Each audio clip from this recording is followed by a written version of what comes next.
Some conversations will be mind-blowing and you'll sit there and you'll have the most profound change.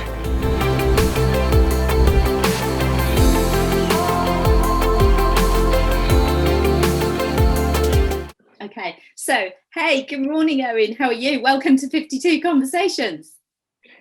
Yes, Janice. Hello. I am doing fabulous. It's a beautiful sunny day, and thank you for inviting me onto your 52 Conversations No problem podcast. at all. No problem at all. It's really interesting because I was thinking, gosh, how do we start this? Because whenever we have conversations, we always schedule our conversations because they're never short conversations, are they? Yet we're going to try and talk a completely organic conversation like we always do and keep it in under an hour. So I guess the first thing to do would be for you to, I guess, introduce yourself versus me saying, hey, this is Owen and he is. I'm going to let you do that. So oh, Janice, you've put me on that spot again where right away. you know, this, as you know about me, this I am this person is something that I really dislike to do. However, in the world that we live in and, you know, identifications that we have, we like to, you know, it's a way of getting people to know who we are, I guess. So, yes, my name is Owen. I am a coach, facilitator, yoga teacher, somatic guide, practitioner, and all these wonderful things that, for me, is part of how we live in this experience of this world. I also work with young people from a wide age range, from I guess 12 to 24, as they say, is young people. But I say for me, young people is like 35 even. It's, you know, and there's a tribe in Africa, which I cannot remember the name of, but even up to 35, you're still seen as a young person, which is quite interesting because we have the concept of life begins at 40. Yeah. Well, so maybe I suppose straight away it makes me think, oh my God, if we actually look at our experiences of life, how much experience do we have until we reach maybe 35, 40, 50, whatever, you know, where we actually really understand the experience of what life is about even. Exactly. And that's the thing, you know, you know, like when I remember I am over 40.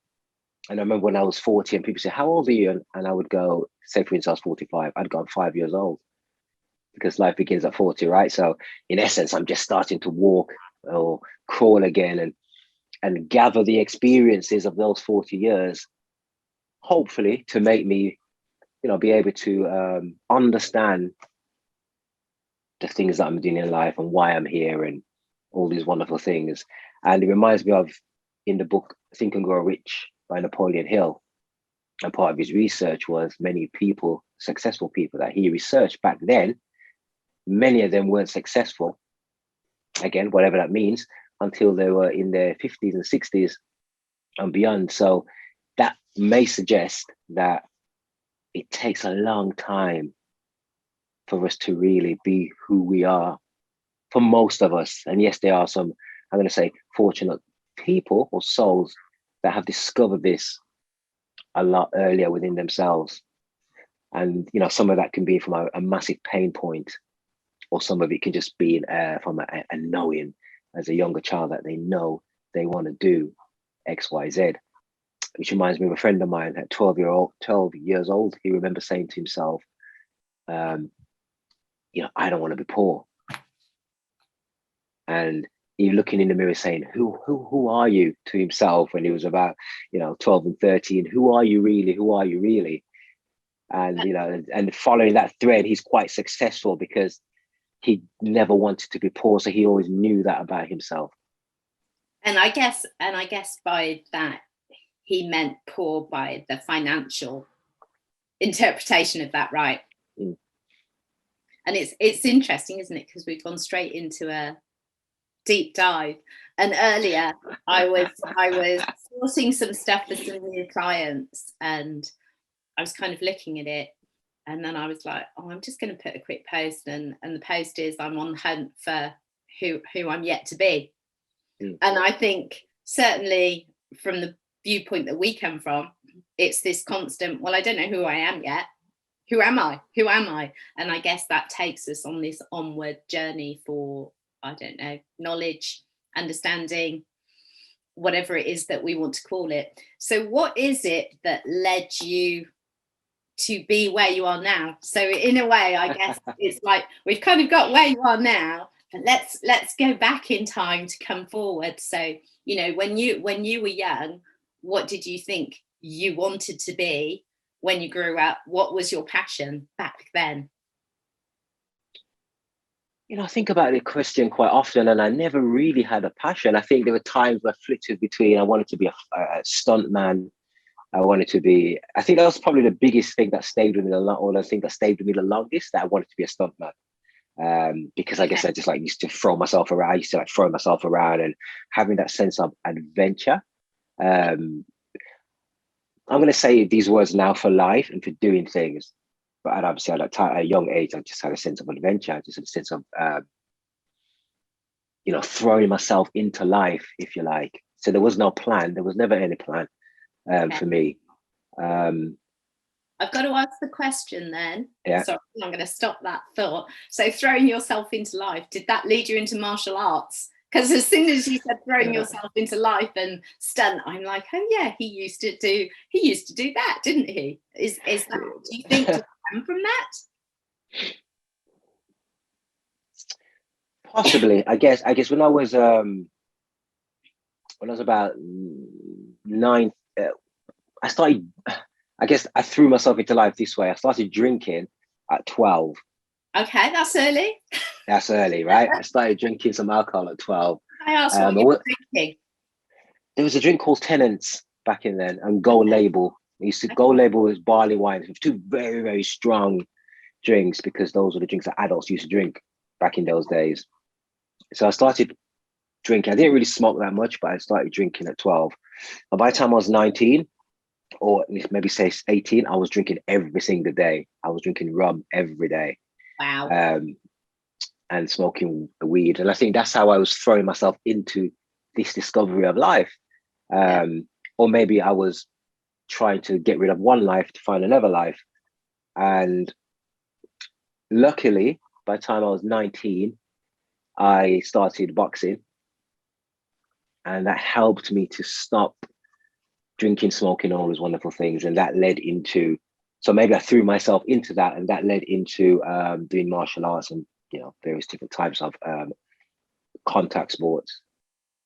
Cool. Yeah. So the drinking and the smoking, was that just because that's what your mates were doing? Was it kind of, this is what we do, this is how we roll? No, it was more excitement. It was like, oh, we've got some alcohol. Okay. I'm not supposed to drink this. Yeah. Oh, because it's rude. And I was drinking it in school, in the school toilet. I got caught as well. Got suspended. You know, I was drinking it in school, brought alcohol to school to drink at school.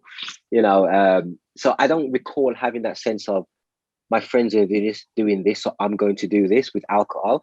But I tried it with smoking, and I didn't like cigarettes, so no. I didn't really smoke cigarettes. No.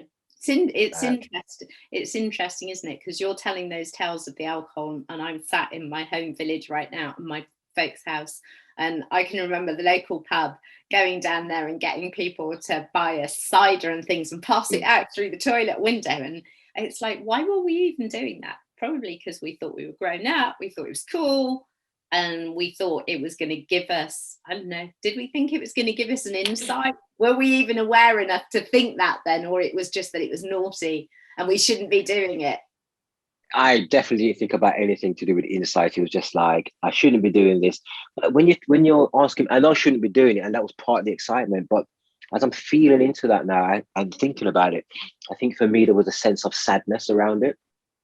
Okay. And I'm not sure what that was, but I think there was a sense of sadness about my life, or maybe my expectations of life at that time. So, you know, when you talked about earlier on about, you know, we're not knowing ourselves and we're just doing what we can do, it reminds me of the story of, I can't remember the artist's name, Michelangelo creating the statue of David. Saying that. Just say that again, because your sound went. Oh, sorry. Crazy. It reminds me of I think it was Michelangelo, whoever created the statue of David, the great sculpture in Italy, where he says the statue was already there. He just chipped away at the clay or rock or whatever it was. And I think essentially that's what we're all doing. Yeah. We have these things that we're chipping away to take away to see who we are. So the alcohol was a chip away, the martial arts was a chip away, the yoga, the whatever I was doing was a chipping away to see what was underneath me. So your path to yoga came following the martial arts injury, if I remember correctly, and your search for something else. Is that right? It wasn't anything that you were thinking at some point, oh, I have to do this yoga thing, I have to check out what this is? No, I spent like 20 years, maybe they're about 20 years doing like contact sports and martial arts, a bit of weight training. And it was the latter part of this journey where I went into weight training quite a bit, because I used to be a doorman as well. And, part of that persona was to like be a bit muscly, whatever it was, because I'm a little guy, Yeah. And so my ego was like, yeah, build some muscles. I used to weight train quite heavily. And that's how I hurt my back doing squats, deadlift type compound exercises. And I didn't know. So for about 3 or 4 days, I was like, well, I can't bend my leg. I can't lift my leg up. It's really, And I spoke to a PT, personal trainer, and he said, oh, you just need to stretch it out. I was like, okay, cool. So I just carried on for like 3 or 4 days. And then I squatted and I was like, okay, something's gone here. In bed for 3 days. And I did something to my disc. And it's that what led me into yoga. It wasn't, I saw a chiropractor and I thought, wow, listen, I'm going to do this myself. I feel like I need to do this myself. And that was the journey into picking up yoga seriously. Because before that, I had a little play in it and my ego was, and this was online, YouTube, and I couldn't do it. I couldn't do like all the downward dogs and chaturangas. And I was like, I'm crying out loud, I'm supposed to be fit. And my shoulders were hurting. So it was my that kind of healthy challenge, if you like, or maybe it wasn't healthy, that challenge of I can't do this and I need to conquer it. Cool. So then when you started to sort of seriously get into yoga, what did it gift you? Had you already left behind the certain lifestyle? Were you already coaching and exploring those kind of things by then? Did it come together? By then I was already coaching and facilitating and different workshops with a range of people and companies. And I think my focus when I got serious about yoga was to kind of just fix my back. Yeah. So every time I sat down driving for like 2 hours, I'd get up, I was like, oh, my back would like be really stiff in the morning. I'm a bit stiff. And so it was really, that was my focus, purely to do that. And then I started to feel like my body feels really good. I like the fact that I was regaining some flexibility. So I went from martial arts, kickboxing, Thai boxing, all those things, which involved a lot of stretching, to weight training and not doing any stretching. Right. I just completely stopped.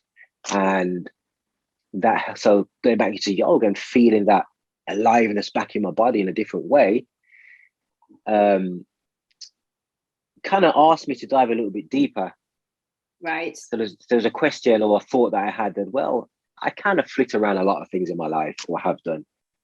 But sometimes, like when you drill for oil, or they drill for oil, you got to go so deep down for things to come up. Yeah. And, everything goes. So I was like, okay, what am I going to deep dive into? I'm going to deep dive into yoga. So that's when the journey into trying to understand it more philosophically and as well as, experientially off the mat, if you like, got a little bit deeper.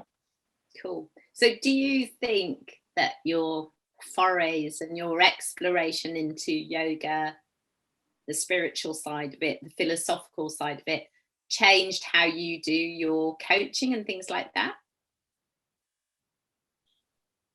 Yeah, I think when I guess there's the old talk of the mind, body, soul thing. For me, it really, brought home my understanding that actually throughout my whole life, I've been trying to use my body, but I didn't understand that. I've been trying to use my body to connect to the world, or to connect to the brain, or to connect to the upper part of me, and I didn't understand that. So yes, it changed my coaching to not just trying to get this thing here to know why we do things or don't do things, but actually how does that impact, how does the body show up in the world? Because that relates to how the mind shows up in the world. So it definitely changed the way I looked at, well, it's not just the mind, but the body's always present in everything that we do. And the body shows up in everything that we do and don't do, and how we carry ourselves within the world. So, this thinking, okay, there's a tribe called, I can't remember the name. It'll come to you later.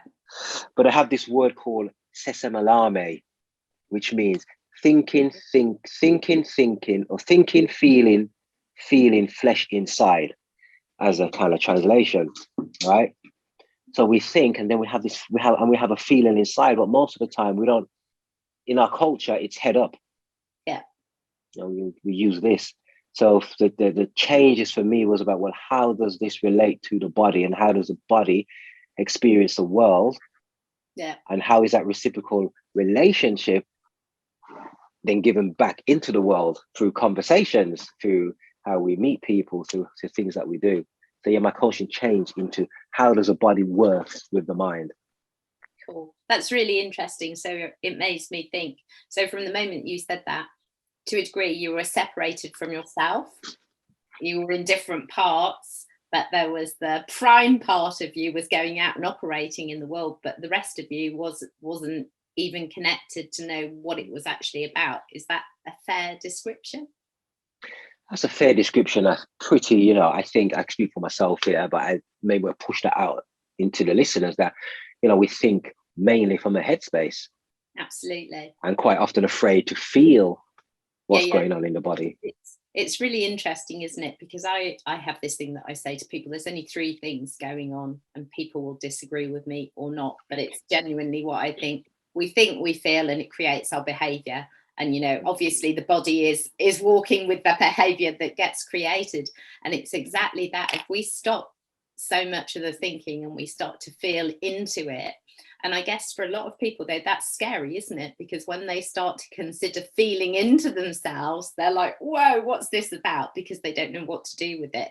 So how many people do you come across that feel like that? Like, no, I need to stop now because I can't be feeling that, because they don't know what to do with it.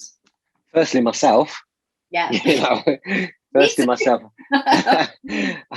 I still having my moments where, I'm just like, oh, shoot, I don't, I'm going to dismiss that feeling. I'm going to push that away. And for the moment, and I may come back to it later, because I guess, there's a part of the brain there's a part of us that needs to be safe, and it may not be the right time. So it might need to be, what's the word?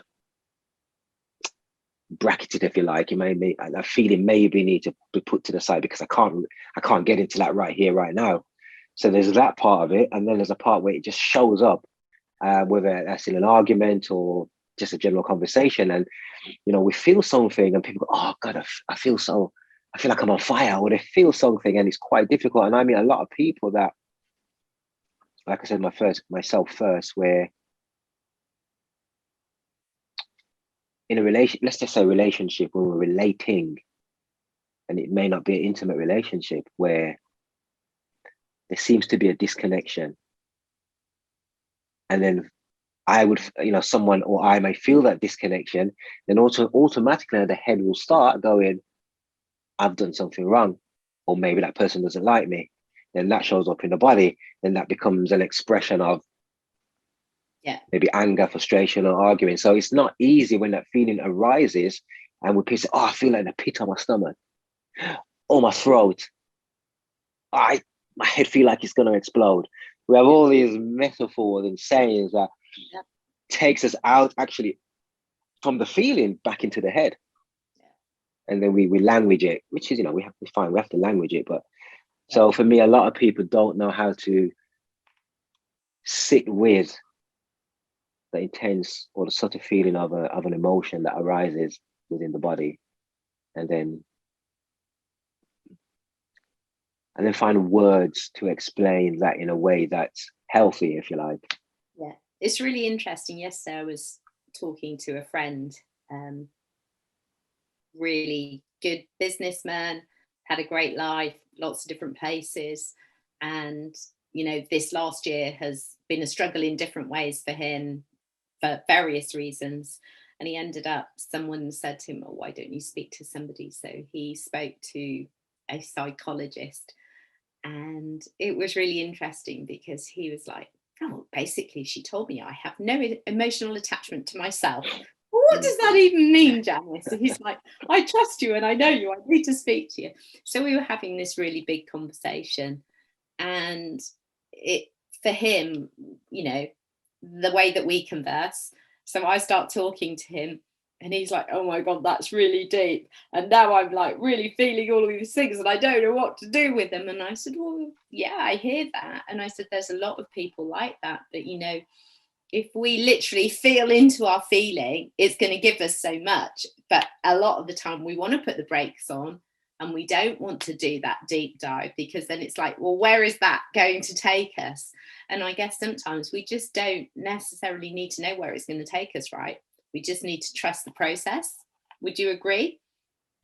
I totally agree. It reminds me of the concept of the I might be getting these percentages right, that the space in the universe is like 4% is understood, like the planets, the stars, some understanding about, and the 96% is like this unknown, this vast unknownness. So we live in a vast unknownness anyway. And I think, this unknown thing is actually like staring into a black hole. It's like, I don't know where this is going. So how can I trust something I don't know? Because I think we're taught to trust this.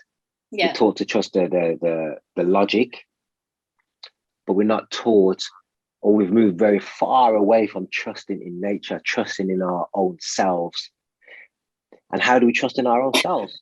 We trust in our own selves through experiencing life, through, deep diving sometimes into those emotions, into those feelings, and then using that as the guide, using that as the next step, even if we don't know what it is.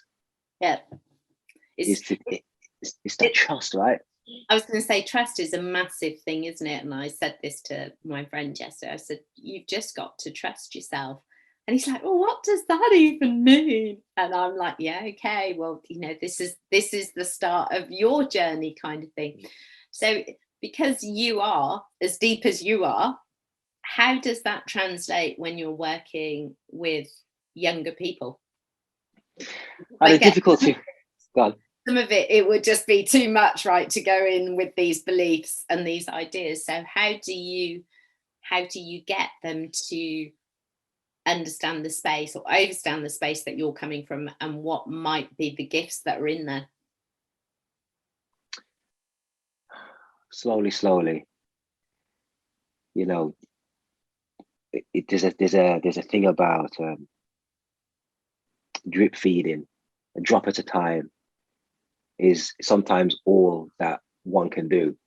Yeah. It could be me. I remember in the early days of, working, facilitating, I used to say things to young people like, "Oh, there's a guy called Wayne Dyer. He was a philosopher in America. And he says, if you change the way you look at things, the things you look at changes. What do you think that means?"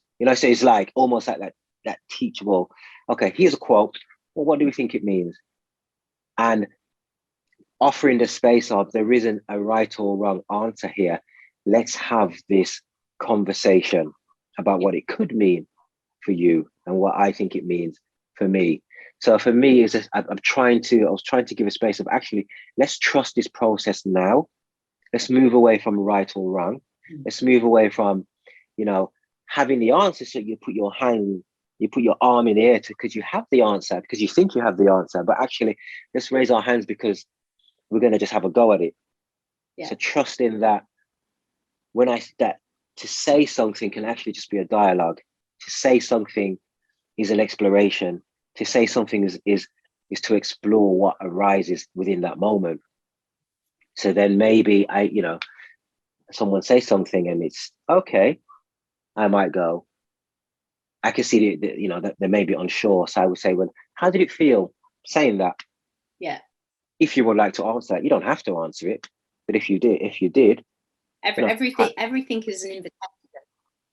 Everything is an invitation. And I think sometimes we forget that, as big as we are, we forget that everything is an invitation. And I guess for me, the curiosity with an invitation is, if I say yes, why did I say yes? And if I say no, why did I say no? Why did I say no? So that must be really interesting for kids at school, because obviously, unfortunately, in my opinion, a lot of education is there's wrong and there's right answers. And there's a bunch of teachers that sit very much in there's wrong and there's right answers, and there's no exploration. But without the exploration, how can they really learn? So is it sometimes really enlightening for the kids in terms of, oh my gosh, we're actually being invited to truly explore what we're thinking and not be told that's wrong or that's right? Yeah, it's interesting because sometimes you ask a question and this can range from like year 7 to year 13, Ask a question and it's just like, it's okay. I'm not looking for a right answer here. I'm just looking for, I'm looking for co-creation. Yeah. I'm looking for us to create something here and now. And I think I kind of lost train of thought here. I think, sometimes when going through that process of working with anyone or young people, especially young people, actually, some of the feedback a lot of the times is, you know what, it was really great to have a space to be listened to. Sometimes it's just that simple. No one ever listens to us because they're just giving right and wrong answers potentially most of the time, and not having a conversation where they can open up a little bit more.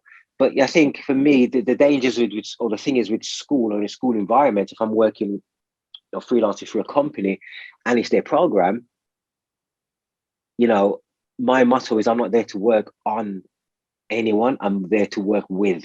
Absolutely. And also, it's a container as well, right? And to deliver. And it's a container, so it's not necessarily a space to open anything up. It's like, let's just knock on the door a little bit. Yeah. Without them necessarily opening it.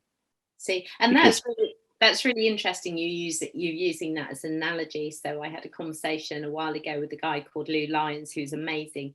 And he said, sometimes the keys to open the door, they come now, but the door that they're opening is back in the past, right? And that's exactly that. But it's understanding that, isn't it? Or overstanding that, if we want to call it that. Yeah, and how, unless that gets that frightenedness or the intrepidation of opening that door and walking through that door, is the thing that as anyone you're talking to, actually, that it's frightening or it's scary. Again, going back to feelings and emotion. Imagine, going down, being in some, it's like misery loves company, right? Or if I'm going into if I'm afraid of the dark and I don't want to go into this dark space, but I go, but Janice, you come with me. Yeah. I feel a little bit better, right? I can be scared, but I'm scared to go out of company to be scared with, Yeah. So it's almost that holding of anyone in that particular environment. Is it safe? Are they contained enough to have a look in, or to step in, or to go to that emotion and feel it just a little bit, or feel it quite intensely? And again, it's a titration. It's just a bit, and then you come out. And we talk about in many disciplines about feeling into the sensation but how do you feel into the sensation? Because it can be quite, most people feel in and run away. Absolutely. Run. Run, because it's too uncomfortable. So we're not even taught how to feel into that. I think it's that thing, and I think part of what you do in the way that you work, and certainly the way that I work, is if we're helping someone peel back an edge. It's like, yeah, I am there, and I'm there to help you discuss how that feels to peel back that edge. And then as they get comfortable with that, it's like, okay, we can peel back a little bit more and a little bit more. And equally to know that we all have a point where we'll get to, and we will get stuck, right? And what's the stuckness going to teach us? I don't know, but what you said previously before I come to the stuckness reminds me of the trusting. You peel back, you trust, you peel back, you trust, you peel back, you trust a little bit more. You don't know where next it's going, but there's the trust starts to build by the peeling back. Because the more we don't look, the more we distrust ourselves, society, the world. So actually, and literally burying and hiding all of those things that actually will, in the woo-woo world, set us free, right? Because really, it's about that freedom to think and feel and act in a way that you fully understand yourself. Yeah, and it's funny as you just said that word popped into my head about society. Actually, I'm going to try to keep it in in the context of what we're talking about. However, the freedom to do things also is restrained by our ideas about society. Because I don't know if I want to go down this road, but go on.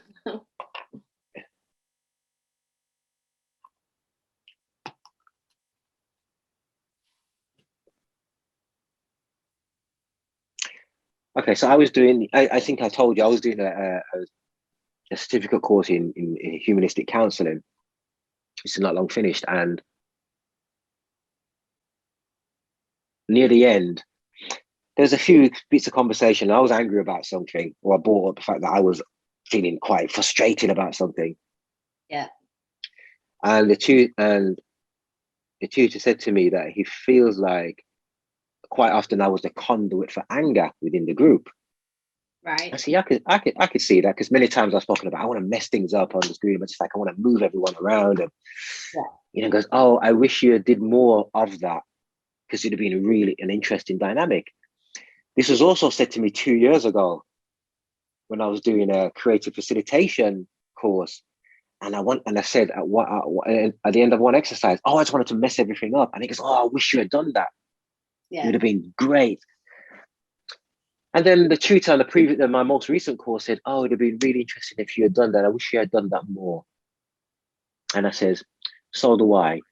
But also, I don't want to be seen as the angry black man. Wow. So, yes, there's a world where we want to express ourselves and feel into all this emotions and sensations and stuckness within ourselves. But there's also a narrative that goes with that, that is not always easy to express. Yeah. And absolutely. I mean, yeah, that narrative right now is like hot coals, right? Hot coals. Yeah, and I don't necessarily want. I don't want to go down that road in terms of what's going on here, but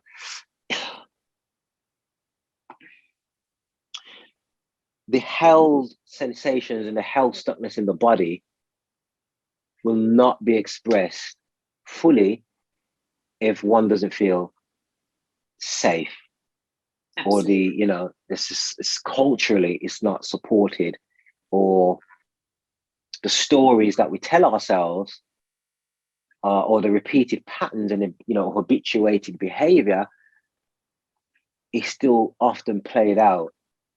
So are you a believer, in the ancestral traumas living out through the generations and not being changed? Yeah. I mean, I know that you are, but I have to ask the question for the sake of the conversation, right? Of course. Because to me, that's exactly what you're saying. You're sort of saying, I'm not safe now to necessarily demonstrate some of these things, and I understand why. And that doesn't just come from today, that comes from yesterday, 50 years ago, 80 years ago, 200 years ago? Yeah, Janice, and there was an experiment done with mice, actually, that it was something like they would, a bit like Pavlov's dogs, but they would give the mice some kind of shock or something when they went near a type of food or something. And these mice all had babies and baby mice rats, maybe baby mice or whatever they're called. And without getting the shock treatment, the next generation of mice were afraid to go near that particular food stuff. Yeah. Without having the same treatment. So there's some kind of scientific proof that actually it can be passed, that same fear can be passed down. Whereas even like a friend of mine is frightened of snakes. Why? No idea. But his like grandfather was frightened of snakes. Yeah. Maybe, things do get passed down generationally. And I'm not, and I want to be clear here that I'm not just talking about Black people, I'm talking about everyone. Yeah, for sure. Everyone, and if we don't start to, these sensations that we have and emotions that we have, some of them are trauma related. And I don't even mean necessarily generational trauma. I can relate a story where someone went to see someone who does somatic work because of some pain in the shoulder, in the back and everything. And they went back in time and he told the story that he witnessed a car crash.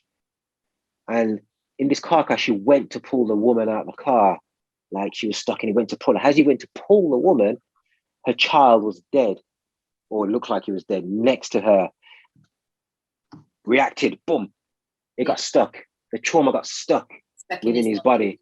So he didn't process it, it didn't go through. So, the trauma doesn't have to be generational. It could be an incident that happened some time ago, which stops the process of, from our fight or flight response going from, this and back into its normal cycle, where it's flowing freely.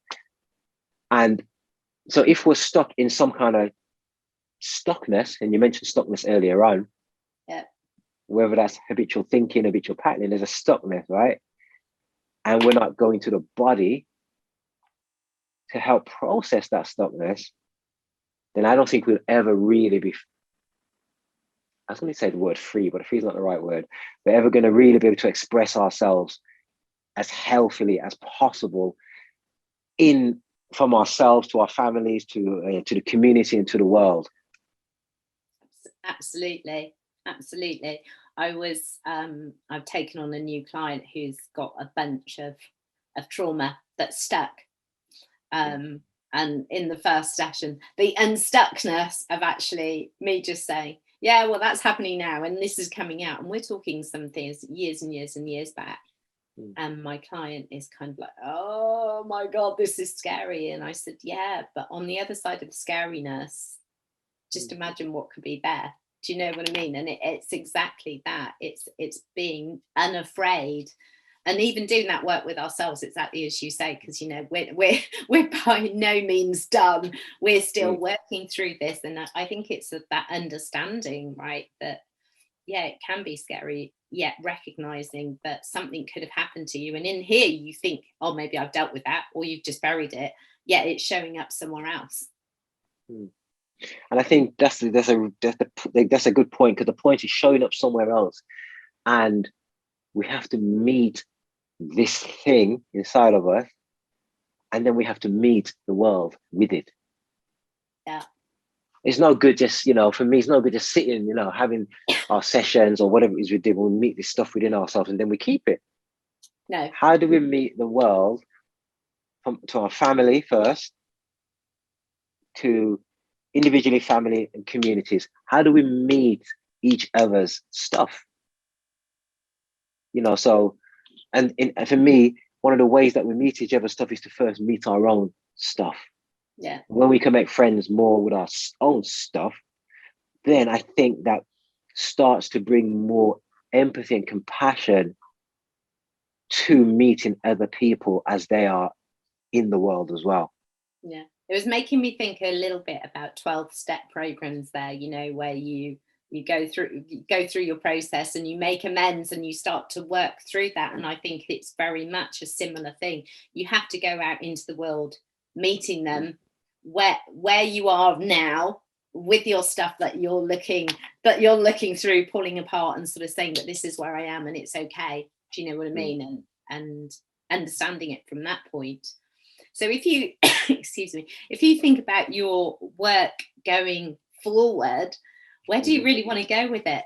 What do you want to do? How do you want to show the world some of the learnings and understandings and depth that you've managed to gather? And I know that's a big question, but I feel like okay, there's a couple of things. So I'm going to start with a story. It's a mythical Jewish story that, you know, before or way back in time, before anything, there was a light-filled vase, or a vase filled with light, and this vase just getting filled with light and more light and more light and more light until it exploded, and millions of pieces everywhere. And then the righteous came and started picking up the pieces of this shattered vase and putting it back together again.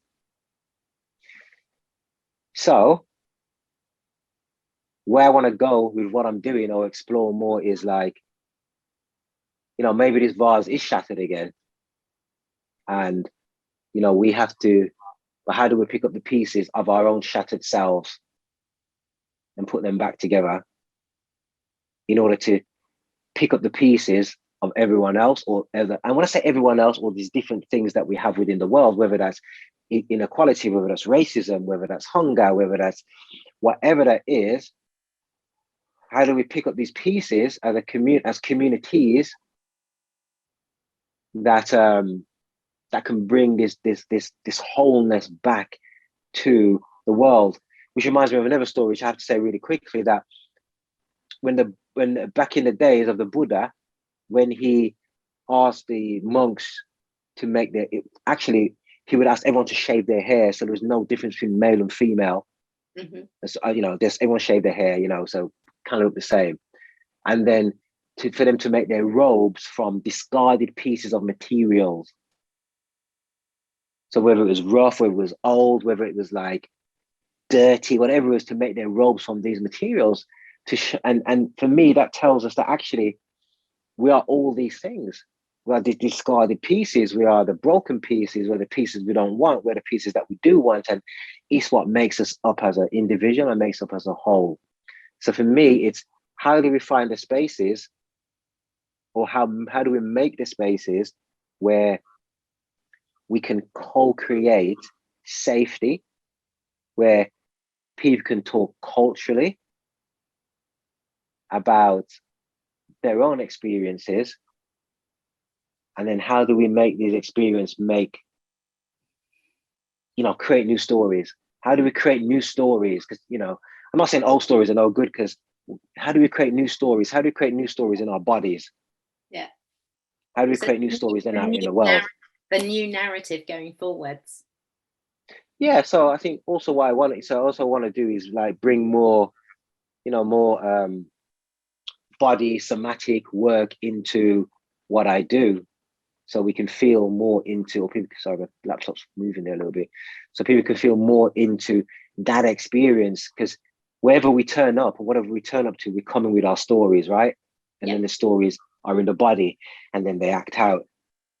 So for me, going forward is like, how do we create these spaces where it's not all love and light? We're having hard, difficult conversations. Where it's truthful, right? And honesty. It's truthful, where it's honesty. Yeah. And the honesty is held, and it's okay. Yeah. Because we're picking up the pieces. As we're chipping away to see who we are, we're picking up the pieces. So it's almost like we're chipping away the pieces we don't want, but then we're picking them back up. Yeah. Because we're not discarding them, because